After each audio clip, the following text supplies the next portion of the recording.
Okay, let's jump right in. There is this one specific moment in the new Avengers Doomsday trailer that, honestly, completely changed the entire conversation around Doctor Doom. It's not the dramatic entrance onto the battlefield, and it's not even when we finally get that first glorious look at his iconic armor. It's actually just one tiny, almost effortless little movement. Thor comes charging in, right? He's bringing everything he has, literally years of rage and centuries of battle experience. And Doom? He just casually raises two fingers and stops the weapon cold. No strain, no massive cinematic explosion, just absolute terrifying silence. And it's terrifying because Marvel isn't just telling us Doctor Doom is powerful here, they are showing us that while Thor is playing by the rules of the universe, Doom is literally rewriting them.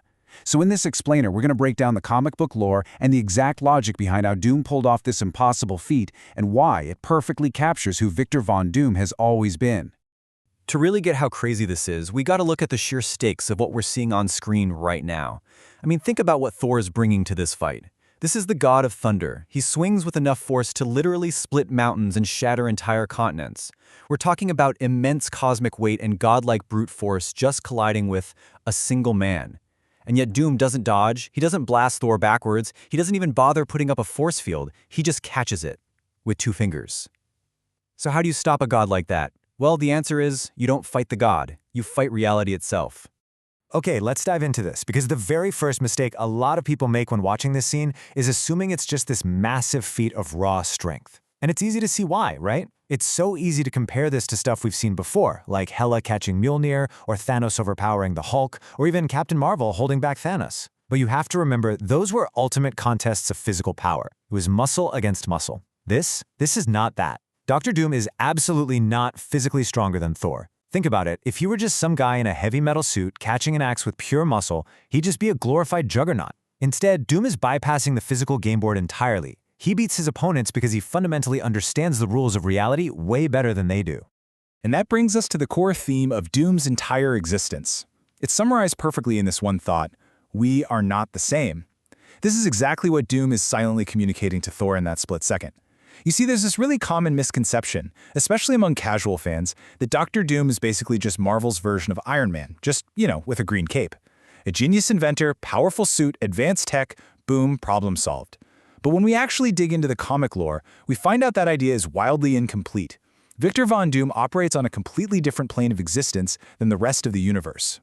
Think about how most heroes and villains work. They usually specialize in one single discipline, right? Tony Stark mastered technology. Dr. Strange mastered sorcery. Reed Richards, theoretical science. And Thor relies on his divine cosmic power. Each of these characters reach the absolute, undeniable pinnacle of their specific field, and they rely on that one specialization to win their battles. But then you have Doom. Doom looked at all of those disciplines and essentially asked one chilling question: why would I choose? Victor Von Doom is arguably the only character in all of Marvel history who has fully mastered both cutting-edge science and the highest levels of magic. In the comics, he literally learned mystical arts from Tibetan monks, he studied dark sorcery under Morgan Le Fay, and he inherited the magical bloodline of his mother, Cynthia Von Doom. And he took all of that and combined it with a scientific mind that goes toe-to-toe with Reed Richards. The crazy part? He doesn't see science and magic as opposing forces. Not at all. To him, they are just two different languages describing the exact same universe. Technology manipulates the physical laws, magic manipulates the metaphysical laws. And well, when you master both, there are literally no limits left. Now, what's really interesting about this slide is how this hybrid philosophy manifests physically. If you look super closely at Doom's armor in the trailer, you'll see these intricate glowing engravings all across his gauntlets and chest plates. Those aren't just for show, they're not decorative. They're actually ancient mystical runes integrated directly into his titanium alloy circuitry. This is known as Libidian technology.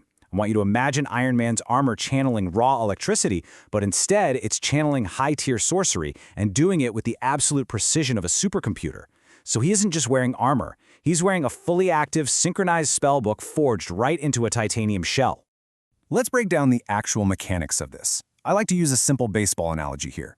When you throw a baseball, it carries forward momentum and kinetic energy, right?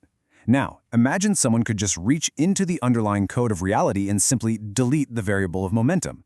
The ball doesn't stop because someone caught it with overwhelming physical force, it stops because the very concept of motion was stripped away from it. That is exactly what Doom's runic gauntlets are doing in Step 1 here. Thor's axe desperately wants to continue swinging forward, but reality itself, which is currently under Doom's command, simply says no. So the crucial point here is that in Marvel's mystical traditions, runes aren't just batteries or power sources, they are instructions. They act exactly like lines of computer code telling reality how energy ought to behave. Thor is pumping an infinite amount of divine, god-tier lightning through this attack. Energy that by all right should vaporize anything in its path and trigger a massive apocalyptic shockwave, but instead, nothing happens. The runes instantly rewrite the lightning's destination. It gets broken down and dispensed completely harmlessly throughout Doom's suit, which is acting like a cosmic lightning rod. He doesn't resist the lightning, he just calmly redirects it. And to fully appreciate this, we have to look at the weapon itself. A lot of fans kind of treat Mjolnir and Stormbreaker like they're identical, but they actually operate under totally different metaphysical rules. Mjolnir carries Odin's famous worthiness enchantment. Stormbreaker, however, does not. Remember what Eitri explained. Stormbreaker is a king's weapon, forged from enchanted Uru metal in the heart of a dying star. It's this ultimate physical and magical conduit. But because it lacks Odin's personal boundary spell, it relies entirely on physical and mystical destiny. So to someone like Dr. Doom, a guy who has spent decades studying how to manipulate enchanted metals and cosmic energy, Stormbreaker isn't some unstoppable magical obstacle. To him, it's basically an interface. It exists inside the physical realm, and Doom absolutely dominates the physical realm.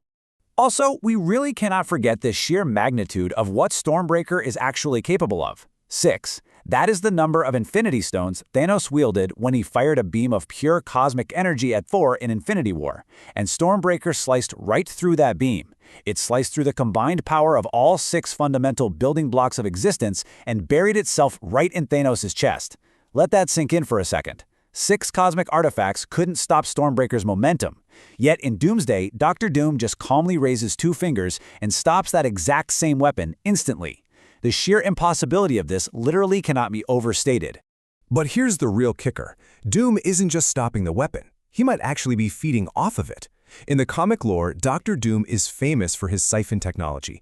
He doesn't just block energy, he steals it. He used a specialized harness to steal the cosmic powers of the Silver Surfer. He siphoned the power of Galactus. He even extracted the power of the Beyonders and Molecule Man to become God Emperor Doom. Doom views godlike power as nothing more than a resource waiting to be harvested.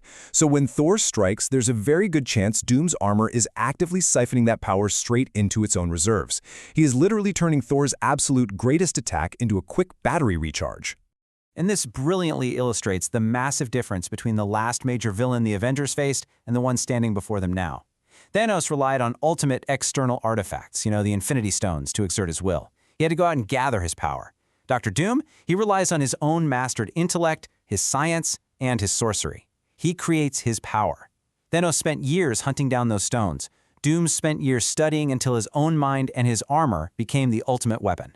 Thanos was a tyrant with a magic glove. Victor Von Doom is a master of reality. And like we said earlier, we are not the same.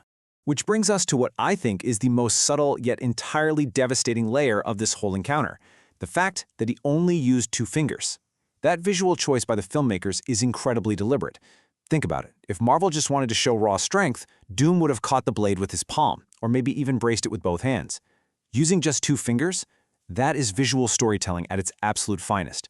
It tells us that this attack barely even registered as an inconvenience for him. Dr. Doom doesn't just defeat his enemies physically, he breaks them mentally. He goes right after their identity and their certainty. Thor has spent centuries believing he's the strongest Avenger, and in one single effortless gesture, Doom completely shatters that belief. It's this massive declaration to the entire multiverse that Doom's willpower overrides any absolute power. So, as a fan going into this next massive phase of Marvel, here is what you absolutely need to take away from this. Marvel isn't just setting up another space conqueror who needs massive armies or glowing cosmic gems. They are introducing a threat who is already prepared for everything. Gods, sorcerers, tech geniuses, you name it. Doom isn't playing a game to try and be better than everyone else. He has already rewritten the rules of the game, and Battleworld hasn't even been built yet. Which leaves us with one seriously terrifying thought as we wrap up this explainer today. If the God of Thunder, wielding a weapon that literally cut through the power of 6 Infinity Stones, can't even land a single blow, if Thor doesn't stand a chance, who does?